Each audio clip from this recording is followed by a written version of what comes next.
during a violent tempest, for guys cling to their vessel for safety after 13 hours stranded in the ocean. They continue chanting a mantra about staying tough, refusing to surrender at this point. This entire ordeal started 1 week ago in the state of Florida. Nick works as a fitness coach at a major facility where he meets NFL athletes Marquis and Corey. They train intensely, but also enjoy themselves by joking around together.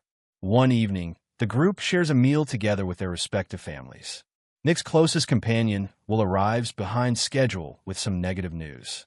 He was recently fired from his position. To lift his spirits, his pals invite him on their fishing excursion next weekend. On Saturday morning, Will arrives too early and creates a racket until Nick exits his bed. Then he takes charge of the kitchen to prepare 40 sandwiches at a blistering pace. Will and Nick depart together for Mark's residence and finally behold the craft. It is intended to carry 11 individuals, but the pair thinks it appears too tiny. Marquis' house is somewhat cluttered because he is preparing for a move. He confesses he dislikes moving to Oakland because there is no ocean access there, and he cannot survive without the surf because it feels like his home. But he has no alternative because of his career. After Marquis bids farewell to his household, the squad finally departs. At the dock, they debate the climate because they heard about an approaching gale, but they decide they should return before it hits this region. They also place their mobiles in plastic pouches to shield them from the spray, though they will lack reception at sea. Will is slightly anxious, but Marquis promises him that the boat possesses a radio. A few hours later, Nick's mother rises and observes the broadcast, only to discover the storm. She attempts to ring Nick to alert him, but he fails to hear his device because the men are talking and blasting music while they fish. They angle for a while in that same location before they travel further into the deep to test a different zone. After 4 hours afloat, Corey manages to hook a massive fish while Will gets his line entangled on the vessel. Nick feels a bit sick, but once he settles, he finally perceives why Marcus feels so peaceful at the ocean and becomes reflective. At that instant, they begin hearing thunder far away and see the sky turning black, so they conclude it is time to head back. Corey attempts to lift the anchor, but it only shifts for a few seconds before it becomes trapped. The friends try tugging the line together, but it is still insufficient to make the anchor move. As the lightning gets closer, they fasten the line to the boat, and Marquis ignites the motor, only for the craft to lean under the anchor's mass. Marquis keeps pushing by utilizing all the engine's capability, and the boat leans so far that water begins entering. Yet, the anchor still refuses to budge. Suddenly, a massive swell strikes the boat, causing all the men to tumble into the sea. They frantically swim in the violent current until they manage to surface and find that their boat is turned upside down. Battling against the surges, the group reaches the craft and works together to try to flip it over, but it stays fixed. They try from a different side to no success. Will understands that the anchor might be pinning the boat down. So Marquis plunges in to reach the line while the others grasp his garments to keep him nearby. Marquis grinds the rope on the blade until it snaps. Then they try to rotate the boat again to no success. After 5 hours, the men are still clinging to the hull. Marquis recalls that there are life jackets inside the boat, but it is becoming tough to swim because of his saturated attire. He removes a few items while disregarding Nick, who believes they should retain their clothes for heat. Marquis dives in and must open the door to hunt for the jackets. This permits water to enter the craft, and the mass starts pulling it under. The others fret, but luckily Marquis shuts the door before the boat drowns and surfaces with a single jacket. Will dives next and returns with the remaining jackets. Then Marquis goes back to fetch the signal flares. Lastly, Corey dives in to search for snacks, but he cannot see anything and returns with nothing. At that moment, the group spots a vessel, so they start yelling and ignite a flare. Sadly, the vessel fails to spot them and sails away. The men try to maintain the mood by joking with each other about the predicament. Then Nick dives in using the flare for illumination and locates the bag with the mobiles. He carries them to the surface, and everyone attempts to dial emergency services, but they have zero signal. Meanwhile, Nick's spouse is anxious because he has not come back and rings his mother. They agree it is time they obtain some assistance. At the same time, an officer reaches the dock and discovers the deserted vehicle with the empty boat wreck, so he warns the Coast Guard. While awaiting information, the wives ring each other to remain courageous.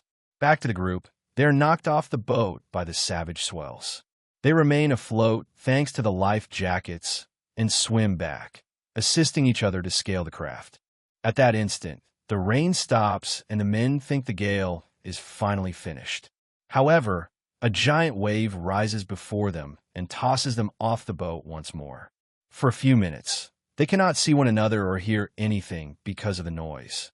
Eventually, they locate each other, but they cannot see the craft. After some searching, Corey finally spots it drifting nearby and quickly scales it so the others can see him.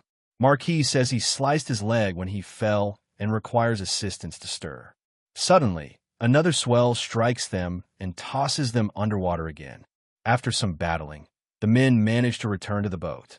By now, they have been stranded at sea for 10 hours.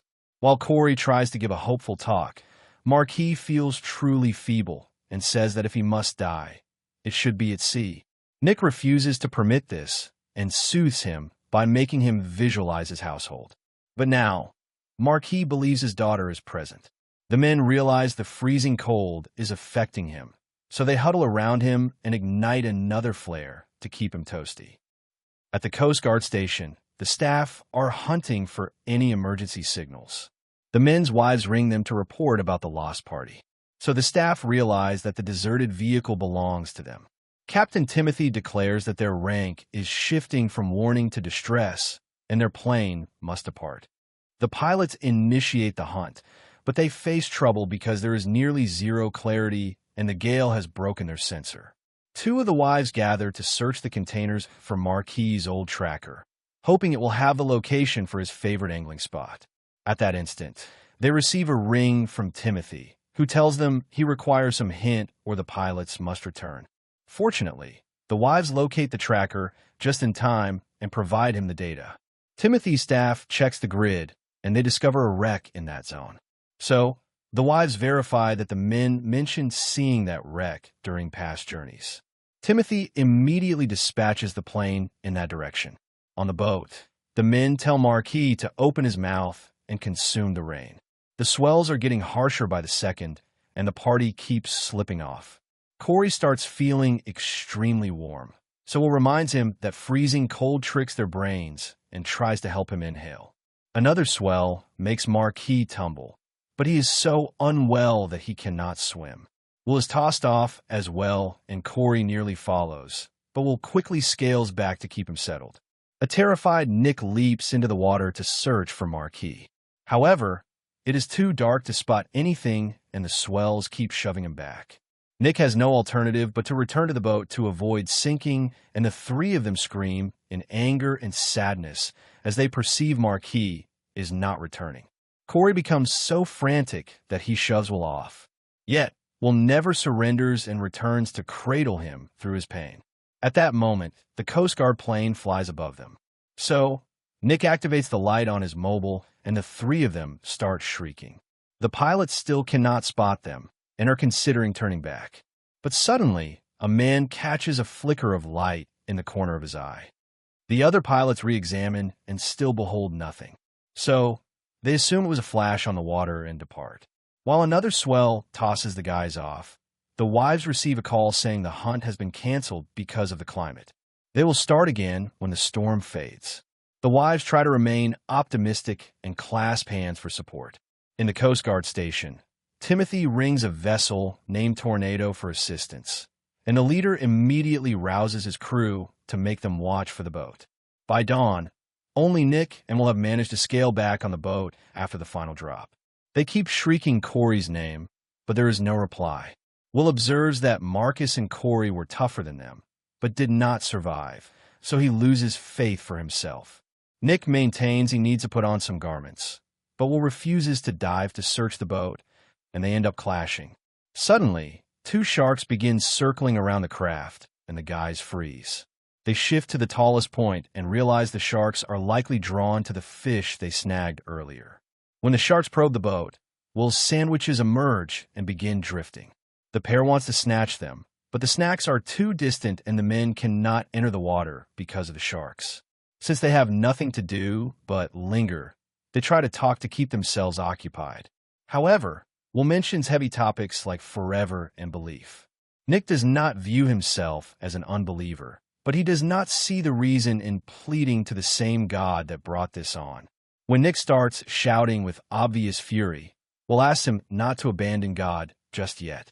Nick embraces him and says he is not abandoning anything. Then they start repeating their "we get tough" mantra. The press starts discussing the lost NFL athletes, and the tornado continues on searching, but the clarity is poor, so the team cannot see much either. Meanwhile, Nick's spouse tells his folks that the hunt has been delayed. His mother is irate and hurries to the Coast Guard station to scream at Timothy, who clarifies that he cannot gamble his pilots' lives and vows they will go out again soon. She wonders if her child is dead, and Timothy tells her to believe her heart. Back to Will and Nick. They're tossed off the craft once more, and they must swim against some very fierce surges to get back to the boat, only to be shoved again. They return to the boat as fast as they can, and Nick gets a concept. He enters the water to yank at the wires from the motor until they snap. Then he says they should bind themselves to the boat. Will thinks it is a poor plan because they will sink, but Nick notes that at this speed they will sink regardless. They bind the wires around their middles, and when another surge strikes them, they do not fall. Moments later, a larger surge manages to toss the men off the boat, but the wires keep them nearby, so they scale back quite fast. At that instant, a craft flies by, and the pair tries shrieking and waving their limbs, but they are not spotted and the craft departs. Nick and Will can feel the hopelessness taking over their spirits. A few moments later, Will realizes they have been on the water for 24 hours and wonders why nobody has saved them. There is some clarity now, thanks to the dawn light, so he decides to loosen the wire and dive to search for snacks. He returns with a bag of pretzels and a beverage. At that instant, Will sees something far off and thinks it is shore. Nick tries ringing emergency services and messaging his spouse, but he still has no signal. He wonders if they might be dreaming, but Will notes that two people cannot dream the exact same thing. Since crafts have flown by without spotting them, he thinks they should take the gamble now. They loosen the wires and leave the boat to start swimming toward the supposed shore.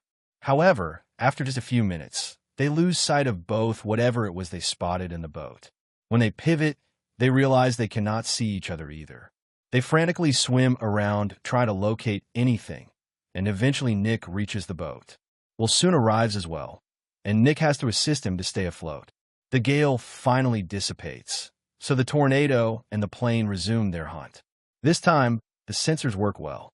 After 30 hours at sea, Nick notices Will has been too quiet and probes his state of mind.